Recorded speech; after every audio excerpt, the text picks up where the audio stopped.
We haven't talked about the Phoenicians a whole lot. They are located around the Mediterranean. They've got a bunch of different communities, a bunch of different territories, civilizations, settlements, whatever you want to call it. They're going to be north of the Hebrew settlement. Remember, the Hebrews or the Jews are located in between the Mediterranean and the Jordan River. Now, the Phoenicians, their big things that they're known for are being a sea trader. So they're going to have many ships. They're going to create a currency, so money, and they're going to have a lot of territories that they can ship things to, and they can sell through. They are also going to create a writing system that's going to be widely used through their territories, and it's the first alphabet. It doesn't look like ours, but it is the beginning of what we are going to see in modern times.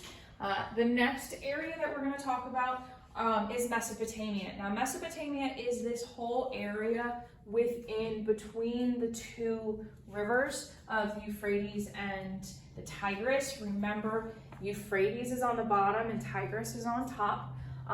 It's going to be east of the Mediterranean. We have to learn directional things. And who's going to live there? You've got two big groups. You've got the Sumerians, who are going to live in the south with their city of Ur. And then you've got the Babylonians in the north. Now, the Babylonians are specifically known for their harsh law code. Harsh, mean, horrible. And Hammurabi is a king in Babylon, and he's going to create this law code to make sure that people stay in line, basically. He wants to make sure that people listen and they follow the rules. He's going to write this down on a stone tablet. And the biggest thing you're going to know from this one is eye for an eye, tooth for a tooth. Some of my favorite laws that he created, just because of how insane they are. If a son or daughter were to hit the father, the child will lose their hand. A random one, a nun who goes drinking in a bar is going to be drowned in the nearest river. She's going to be tied to a bunch of rocks, and she is going to be drowned because that is against what they should be doing. So they're going to have the biggest type of writing is cuneiform. Now, cuneiform is just a bunch of lines put together, and the Sumerians are going to be the ones that create that.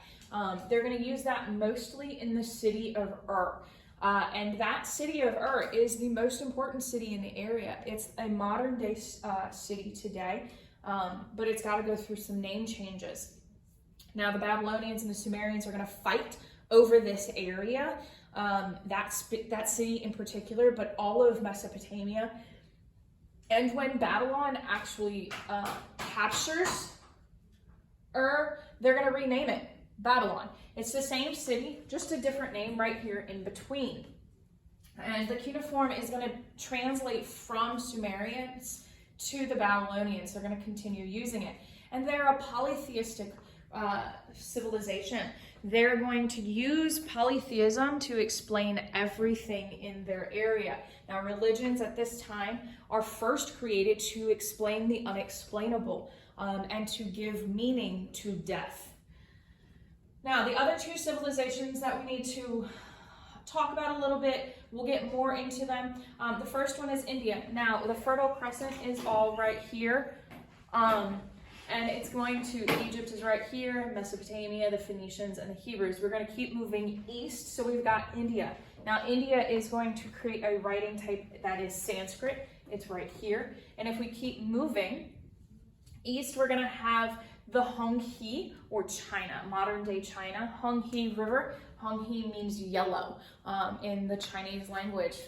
Congratulations, you have just now learned your first Chinese word.